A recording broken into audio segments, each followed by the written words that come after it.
Bonjour à toutes et tous. Comme dans les vidéos précédentes, cette chronique hebdomadaire est sous-titrée afin qu'elle soit accessible aux sourds et malentendantes. Cette semaine, 3 films d'auteur ont retenu notre attention pour leur qualité cinématographique. Fleur pâle de Masahiro Shinoda. Ce film est une véritable leçon de cinéma, se concentrant sur ses personnages et ce que l'on perçoit d'eux. 3 raisons d'aller le voir. Premièrement, une brillante mise en scène reflétant les états d'âme des personnages, leur désarroi, les désillusions, leur ennui, le désœuvrement, l'évolution de leur relation par le montage et les cadrages des regards, visages, avec l'utilisation d'une longue focale. Il laissant ainsi la place à ses propres interprétations, plutôt de capitaliser sur un scénario qui lui est taillé dans le gras. Deuxièmement, la transgression avec des libertés de ton dans l'écriture, la crudité des répliques, la spontanéité de leurs idées, et une caractérisation ambiguë et complexe de certains protagonismes, le renversement de leur rôle et de leur pouvoir, le comportement, la morale, la sexualité. Troisièmement, comme un document d'époque faisant le portrait d'un Japon d'après-guerre en pleine mutation, l'accélération du temps avec la présence d'horloges, la massification d'une société de consommation sous le protectorat des États-Unis, la modernité incomprise avec cette incrédulité face au changement, l'immoralité du jeu Hanafuda encore clandestin à cette époque, déjouant alors les codes du film noir, les figures du loup solitaire, la femme fatale, la priorisation des arcs narratifs, leur destin. Tous les liens vers les sciences et les informations complémentaires sont en légende de la vidéo. L'île rouge, de Robin Campillo.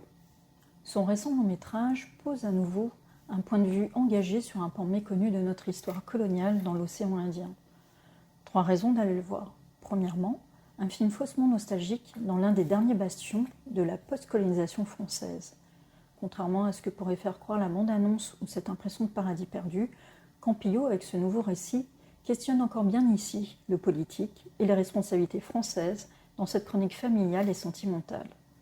Deuxièmement, une écriture qui, par le truchement du délitement des couples et le désir d'émancipation des femmes, opère le réel divorce de Madagascar avec la France, 10 ans après son indépendance.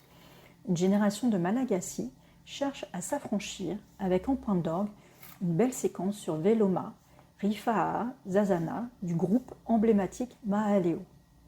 Troisièmement, une mise en scène audacieuse, gageant sur l'onirisme qu'offre le personnage de Fantomette, alternant de ses plans avec ceux de l'histoire fictive sur l'île rouge, mettant ainsi en exergue les secrets et la dérive notabilière dont sont témoins les regards incrédules de cette justicière et d'un enfant qui se rêve en protagoniste clandestin. Lynch ose, de Alexandre Philippe. Son essai se concentre entre autres sur les relations entre le magicien d'Oz de Victor Fleming et en particulier le cinéma et la série télé triptyque Twin Peaks de David Lynch par ses interventions thématiques de personnalités du monde du cinéma. 3 raisons d'aller le voir.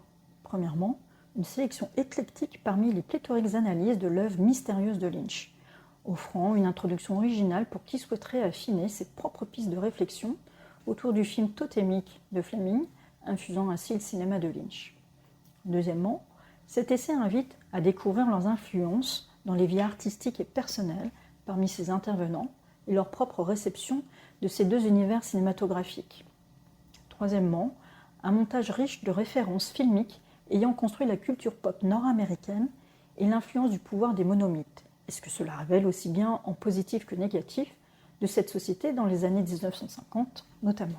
Merci de nous avoir écoutés ou lus. On souhaite que ça vous donne envie de voir en particulier ces films en salle à essai ou d'autres. Et à la semaine prochaine pour de nouvelles chroniques.